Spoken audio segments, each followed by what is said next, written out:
سورہ ابراہیم میں اللہ نے فرمایا وَإِن تَعُدُّوا نِعْمَتَ اللَّهِ لَا تُحْصُوهَا، اگر تم اللہ کی نعمتوں کو گننا چاہو، شمار کرنا چاہو، کیلکولیٹ کرنا چاہو، اگر اللہ کی نعمتوں کا حساب کرنا چاہو نہیں کر سکتے ہو۔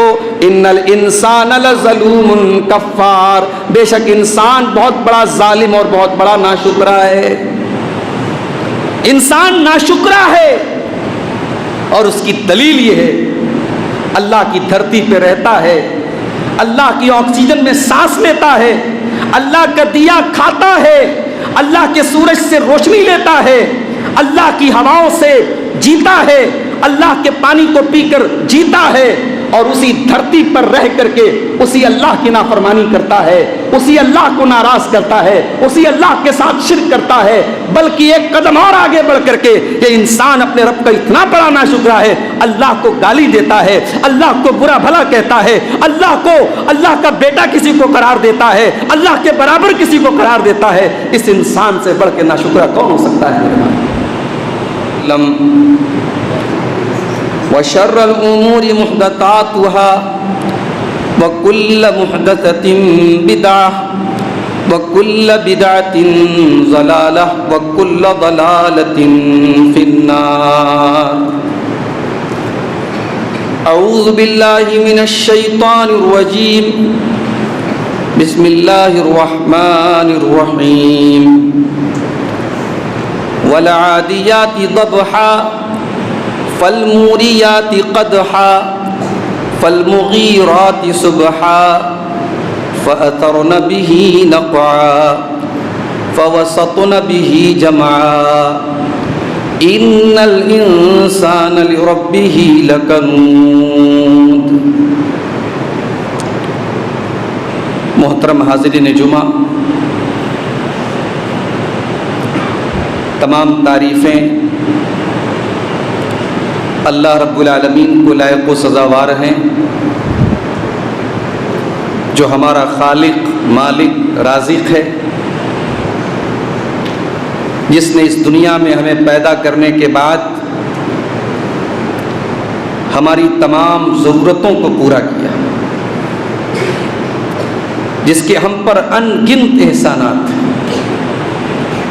ہمارے دل کی ہر دھڑکن اور ہماری ہر سانس اسی اللہ تبارک و تعالیٰ کے احسان کی مرہون منت ہے۔ اس کا کرم نہ ہو، اس کا احسان نہ ہو تو ہم ایک پل جی نہیں سکتے۔ اس نے ہمیں اور آپ کو دنیا میں پیدا کرنے کے بعد اور دنیا کی ساری ضرورتوں کو پورا کرنے کے بعد ہماری رشد و ہدایت کا بھی اس نے بہترین انتظام کیا۔ مختلف ادوار میں، مختلف زمانوں میں اس نے دنیا میں نبیوں اور رسولوں کو بھیجا، اور اس سلسلے کی آخری کڑی کے طور پر نبیوں کے سردار، امام الانبیاء، خاتم النبیین، سید ولد آدم احمد مجتبیٰ محمد مصطفیٰ صلی اللہ علیہ وسلم کو سب سے آخری نبی اور رسول بنا کر کے اس کائنات میں بھیجا، اور ہمیں اور آپ کو اس آخری نبی کا امتی بنایا۔ درود و سلام نازل ہوں اللہ کے تمام نبیوں اور رسولوں پر، بالخصوص اس کے آخری نبی محمد رسول اللہ صلی اللہ علیہ وسلم پر۔ میرے بھائیوں، خطبہ مسنونہ کے بعد قرآن مجید کی ایک بڑی مشہور سورت کی کچھ آیتیں میں نے آپ کے سامنے پڑھی ہیں۔ یہ قرآن مجید کے 30ویں پارے کی ایک چھوٹی سی سورت ہے، اور میرا خیال ہے کہ ہم میں سے اکثر لوگوں کو یہ سورت یاد بھی ہو، ہم پڑھتے رہتے نمازوں کے اندر اس سورت کریمہ۔ آئیے پہلے ہم اس سورت کریمہ کی ان آیتوں کا ترجمہ دیکھتے ہیں جو آیتیں میں نے آپ کے سامنے پڑھی ہیں، پھر بات کو آگے بڑھاتے ہیں۔ بسم اللہ الرحمن الرحیم۔ والعادیات ضبحا فالموریات قدحا قسم ہے ان گھوڑوں کی جو دوڑتے دوڑتے ہانپنے لگتے ہیں. مفسرین نے لکھا ہے کہ یہاں وہ گھوڑے مراد ہیں جو اللہ کی راہ میں جہاد کے لیے لے کے جائے جاتے ہیں. اللہ کی راہ میں جہاد کے لیے جن گھوڑوں کو تیار کیا جاتا ہے اور جن گھوڑوں کو لے کے جایا جاتا ہے ان گھوڑوں کی اللہ تعالیٰ قسم کھا رہا ہے. وَالْعَادِيَاتِ ضَبْحًا، قسم ہے ان گھوڑوں کی جو دوڑتے دوڑتے ہانپنے لگتے ہیں. فَالْمُورِيَاتِ قَدْحًا، اور جب وہ دوڑنے لگتے ہیں تو ان کے پیروں سے چنگاریاں نکلنے لگتی ہیں. اس قدر تیزی کے ساتھ وہ دوڑتے ہیں، ان کے پیر جب پتھر سے ٹکراتے ہیں، زمین سے ٹکراتے تو اس سے چنگاریاں پھوٹنے لگتی ہیں. فَالْمُغِيرَاتِ صُبْحًا، اور اللہ فرماتا ہے کہ یہ گھوڑے دشمن کی فوج کے اوپر صبح صبح حملہ کرتے ہیں. فَأَثَرْنَ بِهِ نَقْعًا،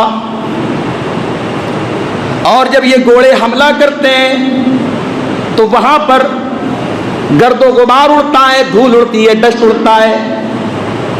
فَوَسَطْنَ بِهِ جَمْعًا، اور یہ گھوڑے جب دشمن کی سب کے اوپر حملہ کرتے ہیں تو دشمن کے بیچوں بیچ داخل ہو جاتے ہیں، دشمن کی جماعت میں بیچوں بیچ جا کر کے داخل ہو جاتے ہیں. اس بات کی پرواہ نہیں کرتے کہ ہمارا انجام کیا ہوگا، یہ دشمن کی صفوں میں بیچوں بیچ داخل ہو جاتے ہیں. اب یہ قسم کھانے کے بعد اللہ تبارک و تعالیٰ ایک بات کہہ رہا ہے، ان الانسان لربہ لکنود، بے شک انسان اپنے رب کا بہت بڑا ناشکرا ہے. سوال یہ پیدا ہوتا ہے کہ یہ گھوڑے کی قسم کھانے کے بعد اللہ تبارک و تعالیٰ یہ بات کیوں کہہ رہا ہے کہ انسان اپنے رب کا بہت بڑا ناشکرا ہے؟ انسان اپنے رب کا بہت بڑا ناشکرا ہے، اس بات کا گھوڑے سے کیا تعلق ہے؟ جب اس سوال پر ہم غور کرتے ہیں تو عجیب و غریب بات ہمارے سامنے آتی ہے. گھوڑا جو ہوتا ہے، گھوڑے کی ایک خاص بات تو یہ ہے کہ گھوڑا اپنے مالک کا بڑا وفادار ہوتا ہے. دشمن کی فوج میں گھوڑا اپنے مالک کو لے کر کے داخل ہوتا ہے، ہر طرف تلوار چل رہی ہو، حملہ ہو رہا ہو، مگر کیا مجال ہے کہ گھوڑا اپنے مالک کو اپنی پیٹھ سے اتار دے. گھوڑے کو معلوم ہے تلوار چل رہی ہے، میں مر جاؤں گا، مگر کبھی بھی پیٹھ پھیر کے بھاگتا نہیں ہے، دشمن کی صف میں داخل ہو جاتا ہے. کیوں؟ کیونکہ اس کی پیٹھ پر بیٹھا ہوا اس کا مالک اس نے آرڈر دیا ہے کہ تجھے اس جنگ میں داخل ہونا ہے. اور گھوڑا بڑا طاقتور جانور ہوتا ہے. کبھی آپ غور کیجئے گا، جو ہم موٹر وغیرہ اپنے گھروں میں لگاتے ہیں، مشین لگاتے ہیں، تو مشین کا جو پاور ہوتا ہے اس کو کیا بولتے ہیں؟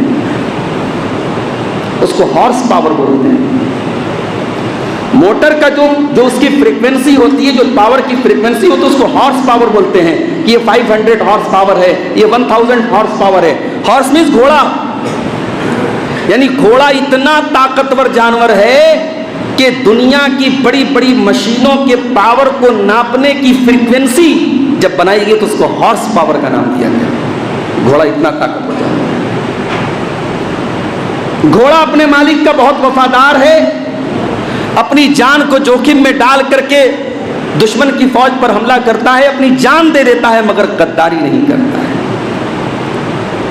اللہ تبارک و تعالی گھوڑے کی قسم کھا کر کے اور گھوڑے کی صفات بیان کر کے یہ فرما رہا ہے، ان الانسان لربہ لکنود. اے انسان، گھوڑا تو ایک حیوان، ایک جانور ہے، تو جیتا جاگتا انسان ہے. گھوڑے کے پاس تو سینس نہیں ہے، تیرے پاس تو سینس ہے. گھوڑے کے پاس تو عقل نہیں ہے، تیرے پاس عقل ہے. اے انسان، گھوڑا تو اپنے مالک کے دیے ہوئے تھوڑے سے چارے کی وجہ سے اتنا اپنے مالک کا وفادار ہوتا ہے کہ اپنے مالک کے لیے جان دے دیتا ہے. لیکن اے انسان، تو اپنے رب کا کتنا بڑا ناشکرا ہے کہ تیرا مالک تو ہر وقت تجھے کھلا رہا ہے، تجھے پلا رہا ہے، تجھے جلا رہا ہے، ہر وقت تو اپنے مالک کی نعمتوں سے فائدہ اٹھا رہا ہے، پھر بھی تو اپنے رب کا کتنا بڑا ناشکرا ہے۔ ان الانسان لربہ لکنود، اے انسان تو گھوڑے سے اپنے آپ کو کمپیئر کر کے دیکھ لے، تو گھوڑے سے اپنے آپ کا مقابلہ کر کے دیکھ لے، تو سمجھ جائے گا کہ تو گھوڑے سے بھی زیادہ گیا گزرا ہے، ارے گھوڑا بھی تجھ سے زیادہ اپنے مالک کا وفادار ہے۔ اے انسان تو اپنے رب کا بہت بڑا ناشکرا ہے۔ انسان ناشکرا ہے۔ سورہ ابراہیم میں اللہ نے فرمایا وَإِن تَعُدُّوا نِعْمَتَ اللَّهِ لَا تُحْصُوهَا، اگر تم اللہ کی نعمتوں کو گننا چاہو، شمار کرنا چاہو، کیلکولیٹ کرنا چاہو، اگر اللہ کی نعمتوں کا حساب کرنا چاہو نہیں کر سکتے ہو۔ ان الانسان لظلوم کفار، بے شک انسان بہت بڑا ظالم اور بہت بڑا ناشکرا ہے۔ انسان ناشکرا ہے، اور اس کی دلیل یہ ہے اللہ کی دھرتی پہ رہتا ہے، اللہ کی آکسیجن میں سانس لیتا ہے، اللہ کا دیا کھاتا ہے، اللہ کے سورج سے روشنی لیتا ہے، اللہ کی ہواؤں سے جیتا ہے، اللہ کے پانی کو پی کر جیتا ہے، اور اسی دھرتی پر رہ کر کے اسی اللہ کی نافرمانی کرتا ہے، اسی اللہ کو ناراض کرتا ہے، اسی اللہ کے ساتھ شرک کرتا ہے۔ بلکہ ایک قدم اور آگے بڑھ کر کے یہ انسان اپنے رب کا اتنا بڑا ناشکرا ہے، اللہ کو گالی دیتا ہے، اللہ کو برا بھلا کہتا ہے، اللہ کا بیٹا کسی کو قرار دیتا ہے، اللہ کے برابر کسی کو قرار دیتا ہے۔ اس انسان سے بڑھ کے ناشکرا کون ہو سکتا ہے؟ جانتے ہو جب ابلیس نے اللہ کی نافرمانی کی اور اللہ نے کہا تو نکل جا مردود کہیں کہاں سے، میری رحمت سے نکل جا، جنت سے نکل جا، تو ابلیس نے ایک پرومس کیا تھا، ایک وعدہ کیا تھا۔ کیا وعدہ کیا تھا؟ ثم لآتینہم من بین ایدیہم ومن خلفہم وعن ایمانہم وعن شمائلہم ولا تجد اکثرہم شاکرین۔ اے اللہ، میں تیرے بندوں کو دائیں طرف سے بہکاؤں گا، بائیں طرف سے بہکاؤں گا، آگے سے بہکاؤں گا، پیچھے سے بہکاؤں گا۔ اچھا، شیطان ہر طرف سے بہکانے کی بات کر رہا ہے، اوپر سے بہکانے کی بات نہیں کر رہا ہے۔ کیوں؟ کیونکہ اوپر اللہ ہے، اوپر سے شیطان نہیں بہکا سکتا۔ دائیں سے بہکاؤں گا، بائیں سے بہکاؤں گا، وعن شمائلہم وعن ایمانہم، اے اللہ میں تیرے بندوں کو سامنے سے بہکاؤں گا، پیچھے سے بہکاؤں گا، دائیں بائیں سے بہکاؤں گا۔ ولا تجد اکثرہم شاکرین، اور اے اللہ تو اپنے بندوں میں زیادہ تر بندوں کو اپنا ناشکرا پائے گا۔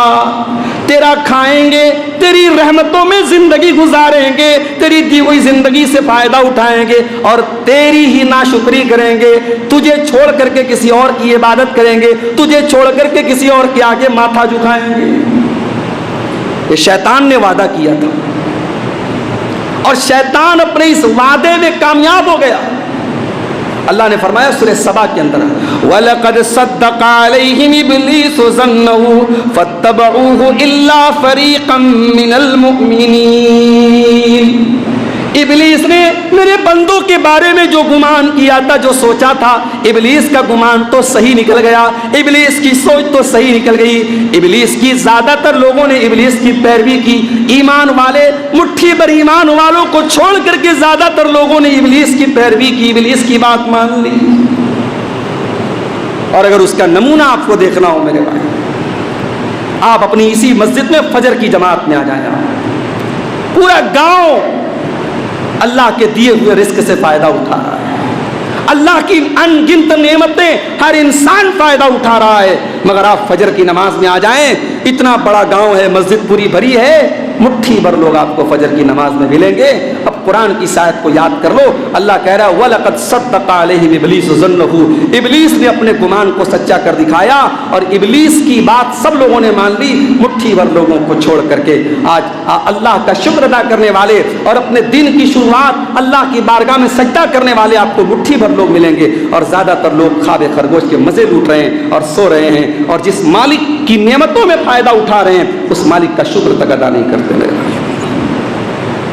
اس وقت ملک میں الیکشن کا ماحول چل رہا ہے، ہر وقت ہر طرف جہاں جاؤ لوگ الیکشن پر باتیں کر رہے ہیں، کون جیتے گا، کون ہارے گا، کیسی حکومت آئے گی۔ اس سے سمجھ میں آ رہا ہے کہ لوگ پریشان ہیں، لوگوں کے سامنے مسائل ہیں، خاص طور سے وہ علاقے جو بارڈر سے سٹے ہوئے ہیں، نیپال یا بنگلہ دیش یا اسی طریقے سے کسی اور ملک کی بارڈر کے قریب کے جو مسلمان ہیں، ان کے درمیان اور مسائل ہیں، وہ پریشان ہیں کہ پتہ نہیں اگلا اسٹیپ کیا ہوگا اور کیا ہمارے سامنے حالات ہوں گے۔ تو باتیں ہو رہی ہیں، سیاست کی باتیں ہو رہی ہیں کہ صاحب کیسی حکومت آئے گی، کون لوگ آئیں گے۔ میں بنارس کا رہنے والا ہوں۔ بنارس میں مسلمانوں میں اگر ہمیں یہ کہنے کہ 80% مسلمانوں کا کاروبار بنارس میں ساڑی کا کاروبار ہے۔ 80% مسلمانوں کا کاروبار کپڑے کا کاروبار ہے، ساڑی تیار کرتے ہیں، کپڑا تیار کرتے ہیں۔ اور آپ یقین کریں کہ پچھلے کچھ مہینوں سے نہیں بلکہ کچھ سالوں سے آپ کہہ لیجئے بنارس کا ساڑی کا کاروبار بہت ہی زیادہ پریشانی میں اور خسارے میں گزر رہا ہے۔ پورا کا پورا محلہ، میرے اپنے محلے سے کئی ہزار نوجوان پچھلے 2 مہینے سے بنگلور چلے گئے، سورت چلے گئے، کیونکہ 2 وقت کی روٹی کا انتظام بھی نہیں ہو پا رہا ہے۔ بنارس میں رہ کر کے ان کی روزی روٹی کا انتظام نہیں ہو پا رہا ہے۔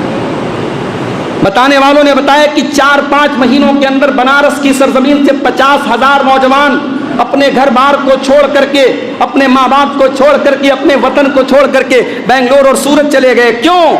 روزی روٹی کے لالے پڑ رہے ہیں، 2 وقت کی روٹی کا انتظام بھی نہیں ہو پا رہا ہے۔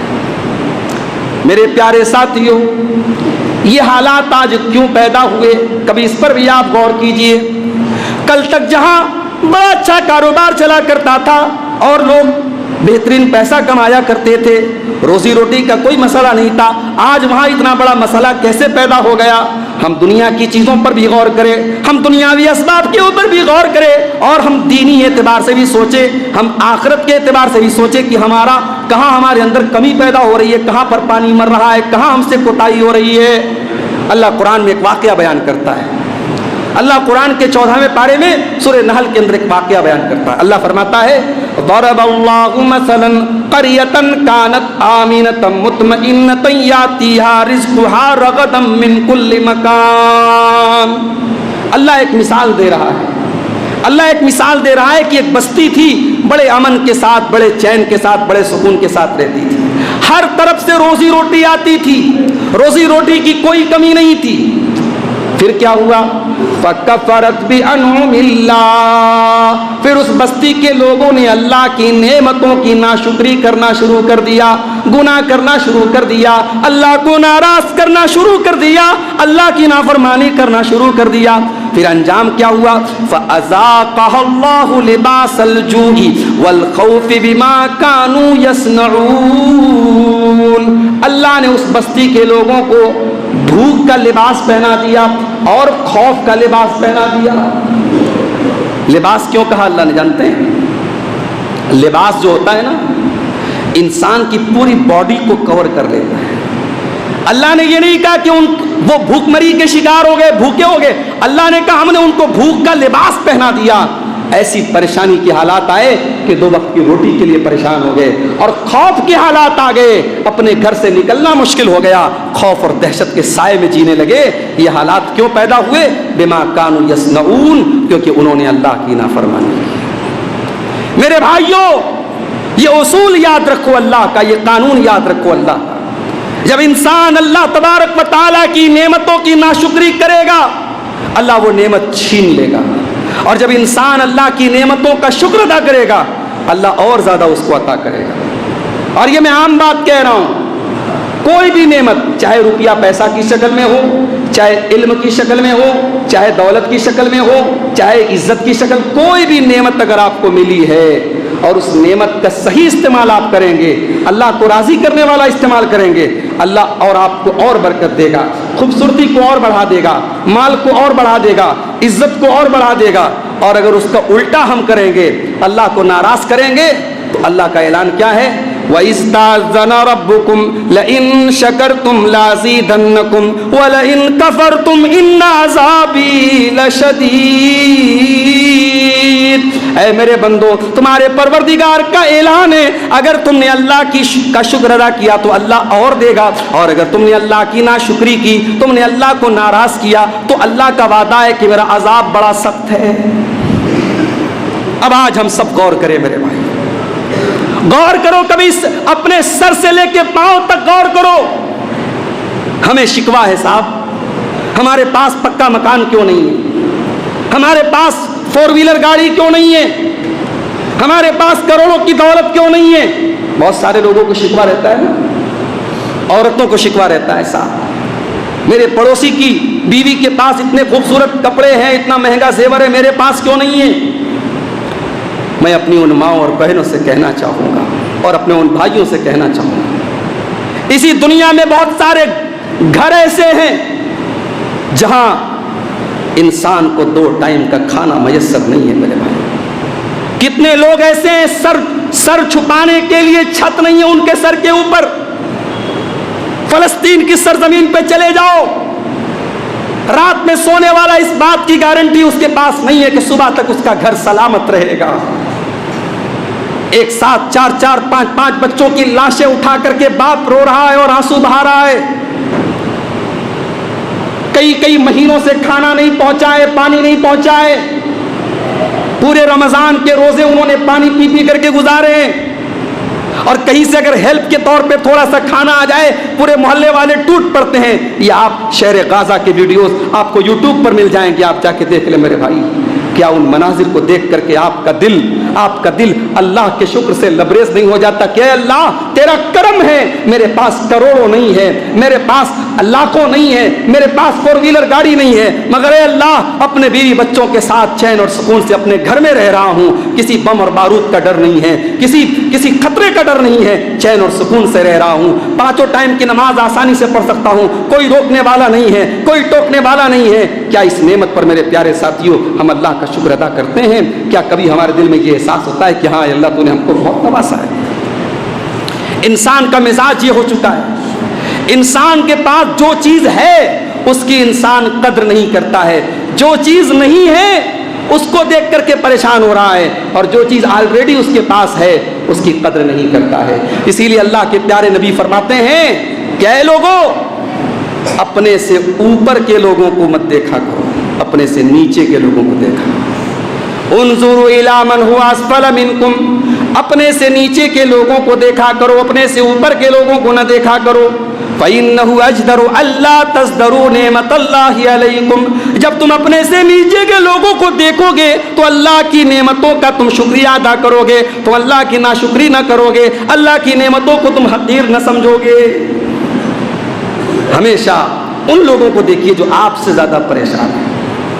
کبھی آپ کو لگے کہ صاحب میرے بچے زیادہ بیمار ہو رہے ہیں، آئے دن ڈاکٹر کا چکر لگانا پڑ رہا ہے، 150 کی دوا روز لانی پڑ رہی ہے، کوئی مسئلہ نہیں ہے بھائی۔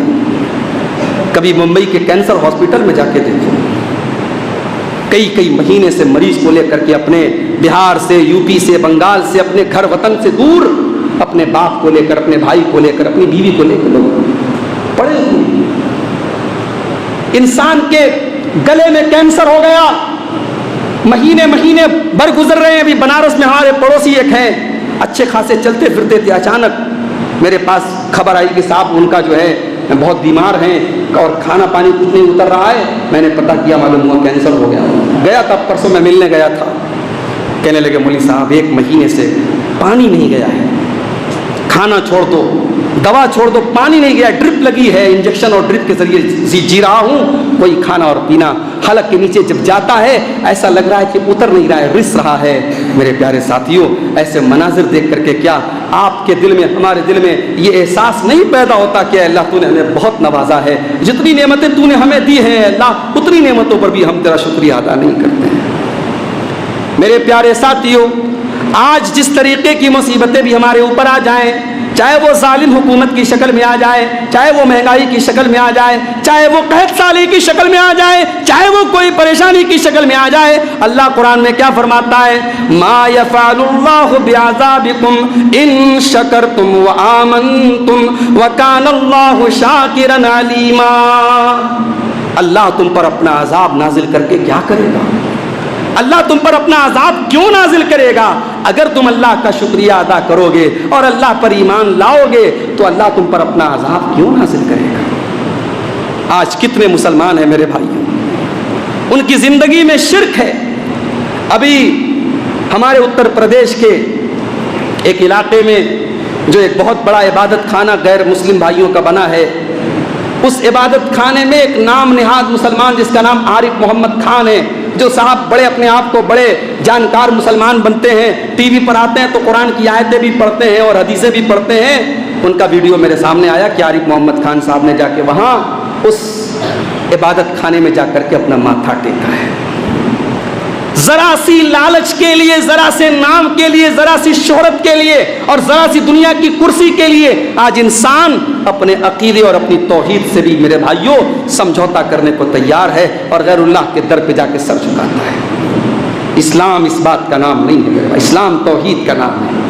اسلام میں کوئی ملاوٹ نہیں چلے گی، توحید میں کوئی ملاوٹ نہیں چلے گی۔ اللہ کو پکی توحید چاہیے، خالص توحید چاہیے۔ الا للہ الدین الخالص، اللہ کو خالص عبادت چاہیے۔ اللہ کی عبادت میں کسی کو کوئی ملاوٹ نہیں کر سکتے۔ اسی لیے پانچوں ٹائم کی نماز میں، ہر نماز کی ہر رکعت میں ہم بار بار اللہ کے سامنے یہ وعدہ کرتے ہیں، ایاک نعبد و ایاک نستعین، اے اللہ ہم تیری ہی عبادت کرتے ہیں اور تجھ ہی کے سامنے ہاتھ پھیلاتے ہیں۔ ہمارا مشکل کشا تو، ہمارا قریب نواز تو، ہمارا بندہ نواز تو، ہمارا دستگیر تو، ہمارا غوث اعظم تو، ہماری بگڑی بنانے والا تو، ہمارا مشکل کشا تو۔ مگر آج آپ جا کے دیکھ لیں، مسلمان یا علی مشکل کشا کا نعرہ لگاتا ہے، مسلمان اپنی دکان کا نام رکھتا ہے KGN خواجہ غریب نواز۔ کسی اللہ کے نیک بندے کو غریب نواز کہہ دیا گیا، کسی اللہ کے نیک بندے کو دستگیر کہہ دیا گیا، کسی اللہ کے نیک بندے کو مشکل کشا کہہ دیا گیا۔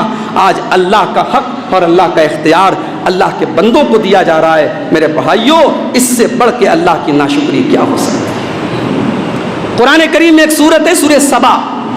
سورہ سبا میں اللہ تعالیٰ نے ایک بستی کا ذکر کیا ہے جس کا نام سبا تھا، اور یہ جو بستی تھی بڑی خوشحال بستی تھی، اور اس بستی کے دونوں طرف بہترین کھجور کے باغات تھے۔ یعنی آپ کبھی مدینہ، اگر اللہ تعالیٰ نے آپ کو حج عمرہ کی توفیق دی ہوگی، اگر مدینہ کے کسی ایسے علاقے میں آپ چلے جائیں جہاں کھجوروں کے باغات ہیں تو آپ کا دل خوش ہو جائے گا۔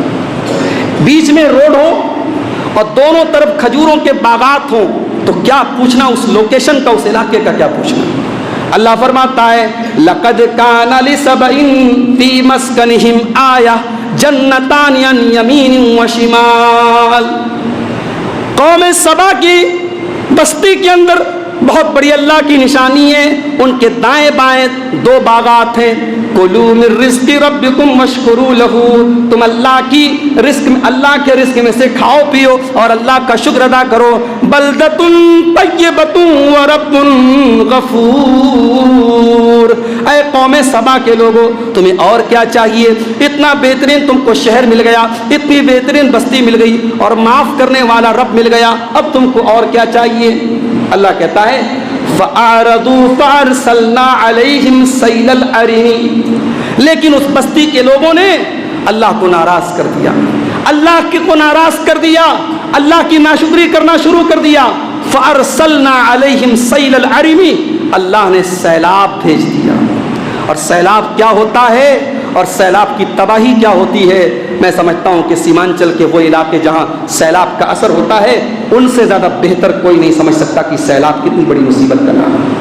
فَأَرْسَلْنَا عَلَيْهِمْ سَيْلَ الْعَرِمِ، اللہ کہہ رہا ہے ہم نے قوم سبا کے اوپر سیلاب بھیج دیا۔ وَبَدَّلْنَاهُمْ بِجَنَّتَيْهِمْ جَنَّتَيْنِ، اور ہم نے ان کے دونوں باغات کو بدل دیا۔ کس چیز سے؟ وَبَدَّلْنَاهُمْ بِجَنَّتَيْهِمْ عَنْ جَنَّتَيْنِ ذَوَاتَيْ أُكُلٍ خَمْطٍ وَأَثْلٍ وَشَيْءٍ مِّن سِدْرٍ۔ اللہ کہہ رہا ہے کہ ان کے وہ بہترین کھجوروں کے باغات کانٹے دار جھاڑیوں میں بدل گئے، کانٹے دار بیریوں کے درختوں میں بدل گئے۔ پورا باغ برباد ہو گیا۔ جہاں کبھی پھل پیدا ہوتے تھے، جہاں کھجوریں پیدا ہوتی تھی، جہاں بہترین میٹھے پھل پیدا ہوتے تھے، پورے باغ کو ہم نے تباہ کر دیا، برباد کر دیا اور کانٹے دار درختوں سے بھر دیا۔ میرے بھائیوں، اگر آپ کھیتی کرنے والے ہیں اور آپ کے کھیت میں اناج پیدا ہو رہا ہے اور وہ اناج اتنا ہے کہ آپ کھا پی سکتے ہیں، بیچ بھی سکتے ہیں، اللہ کا شکر ادا کیجئے، اللہ نے آپ کو اس نعمت سے نوازا ہے۔ میرے بھائیوں، اگر آپ کا کاروبار اچھا چل رہا ہے، آپ لاکھوں کروڑوں مہینے کا کما رہے ہیں یا لاکھوں کروڑوں نہیں کما رہے ہیں، اتنا کما رہے ہیں کہ آپ کے بچے چین اور سکون سے رہ رہے ہیں، اللہ کا شکر ادا کیجئے، اللہ کو راضی کیجئے، اپنی زندگی کو اللہ کو راضی کرنے میں گزاریے۔ دنیا میں کروڑوں لوگ ایسے ہیں جن کے پاس 2 ٹائم کی روٹی بھی نہیں ہے۔ اگر آپ کا جسم تندرست ہے، آپ سر سے پیر تک تندرست ہیں، آپ کی آنکھیں سلامت ہیں، آپ کا کان سلامت ہے، آپ کا دماغ سلامت ہے، کبھی آپ کسی دماغ کے مریض کو دیکھیے، بڑے خوبصورت خوبصورت نوجوان لڑکی اور لڑکیاں آپ کو پاگل خانے میں مل جائیں گے، پیر صحیح کام کر رہا ہے، ہاتھ صحیح کام کر رہے ہیں، آنکھیں بالکل بہترین ہیں، چہرہ بڑا اسمارٹ اور خوبصورت ہے، سب کچھ صحیح ہے، مگر دماغ کا کوئی ایک اسکرو ڈھیلا ہو گیا، دماغ کہیں سے کچھ کمزور ہے، دماغ کی کوئی نس کمزور ہے، صاحب وہ بچوں جیسی حرکتیں کر رہا ہے، 20 سال کا نوجوان ہے، 25 سال کی لڑکی ہے، لیکن بچوں جیسا بہیو کر رہی ہے، اپنے آپ کو مار رہی ہے، اپنا گلا کاٹ رہی ہے، ماں باپ پریشان ہو کے پاگل خانے میں داخل کر دیتے ہیں۔ میرے پیارے ساتھیوں، اگر اللہ نے آپ کو زیادہ خوبصورت نہیں بنایا ہے، زیادہ ہینڈسم اور اسمارٹ نہیں بنایا ہے، مگر آپ کا دماغ صحیح کام کر رہا ہے، آپ ہر چیز کو صحیح طریقے سے پراپر طریقے سے کر رہے ہیں، اللہ کا شکر ادا کرو میرے بھائی۔ اللہ نے اتنی بڑی نعمت سے نوازا ہے کہ کروڑوں لوگ اس نعمت سے محروم ہیں۔ ناشکری آج ہماری مصیبتوں کی جڑ ہے۔ اللہ کا وعدہ ہے، ہم اگر اللہ کا شکر ادا کریں گے اللہ کا عذاب نہیں آئے گا، اور ناشکری کریں گے اللہ کا عذاب آئے گا۔ میرے نوجوان ساتھی بڑی تعداد میں یہاں موجود ہیں، میں ان سے ایک بات کہنا چاہتا ہوں، نوجوانوں، یہ جوانی بھی اللہ کی بہت بڑی نعمت ہے۔ اگر اللہ نے آپ کو جوانی کی نعمت دی ہے، بہت سارے بوڑھے حضرات بھی بیٹھے ہیں یہاں، ان سے پوچھو، جب عمر 50 سال کی ہو گئی، 60 سال کی ہو گئی، اب ان سے 1 کلومیٹر دوڑنے کہہ دو، نہیں دوڑ پائیں گے، نہیں چل پائیں گے، بدن کمزور ہو گیا۔ اللہ نہ کرے کبھی راستے میں گر گئے، ڈاکٹر کے پاس پہنچے، ڈاکٹر نے کہا نہیں صاحب آپ کی ہڈیاں نہیں جڑ سکتی، 60 سال کی عمر ہو گئی، اب ہڈیوں میں طاقت نہیں بچی، ہڈیوں میں لعاب نہیں بچا۔ اگر آج آپ 20 سال کے ہیں اور بھاگ رہے ہیں، گھوڑے کی طرح دوڑ رہے ہیں، بدن میں طاقت ہے، جسم کے اندر طاقت ہے، جنون ہے، جوش ہے، جذبہ ہے، میرے نوجوانوں اس نعمت کی قدر کرو۔ اللہ کے پیارے نبی فرماتے ہیں اغتنم خمسن قبل خمسن، 5 چیزوں کی کو غنیمت سمجھو، 5 چیزوں کی قدر کرو اس سے پہلے کہ 5 چیزیں آ جائیں۔ شباب کا قبل حرمک، اپنی جوانی کی قدر کرو اس سے پہلے کہ بڑھاپا آ جائے۔ میں رمضان کے آخری عشرے میں اللہ کی توفیق سے، اللہ کے فضل و کرم سے، کوئی فخر کی بات نہیں ہے، کوئی جتانے کی بات نہیں ہے، اللہ کے فضل و کرم سے عمرہ کی سعادت نصیب ہوئی۔ جب میں وہاں گیا، فیملی بھی ہماری ساتھ میں تھی، اور آپ جانتے ہیں رمضان کا مہینہ بڑا رش کا ٹائم ہوتا ہے، رمضان کے مہینے میں عمرہ کرنے والوں کی بہت بڑی تعداد مکے مدینے پہنچتی ہے۔ اور جب ہم لوگ عمرہ کرنے لگے اور بڑی مشکل سے ہم نے طواف کو کمپلیٹ کیا اور بڑی محنت کے ساتھ ہم نے صفا اور مروہ کی صحیح کی، تو میرے ذہن میں ایک خیال آیا کہ ہمارے ہندوستان میں عام طور سے مزاج کیا ہے، لوگوں کے پاس دولت ہے، پیسہ ہے، مگر حج نہیں کرتے، کیوں صاحب؟ ارے ابھی تو بہت کام باقی ہے، ابھی بٹیا کی شادی کرنا ہے، ابھی زمین خریدنا ہے، مکان بنانا ہے، یہ کرنا ہے، وہ کرنا ہے۔ نتیجہ یہ ہوتا ہے 60 سال کی عمر ہو گئی، اب حج کا فارم بھرا گیا، پہنچے وہاں حج کرنے، اب ذرا سا چلنے ہانپنے لگے، اب ویل چیئر کھوج رہے ہیں، ذرا سا صفا مروہ کے درمیان چلنے لگے، چکر آ کے گر گیا، بیٹھ گئے، آج دوسروں کے محتاج ہو گئے۔ میرے بھائی، اگر آج آپ کے پاس دولت ہے، آج آپ کے پاس طاقت ہے، اور اللہ نے آپ کو نوازا ہے، تو دیر مت کیجیے میرے بھائیوں۔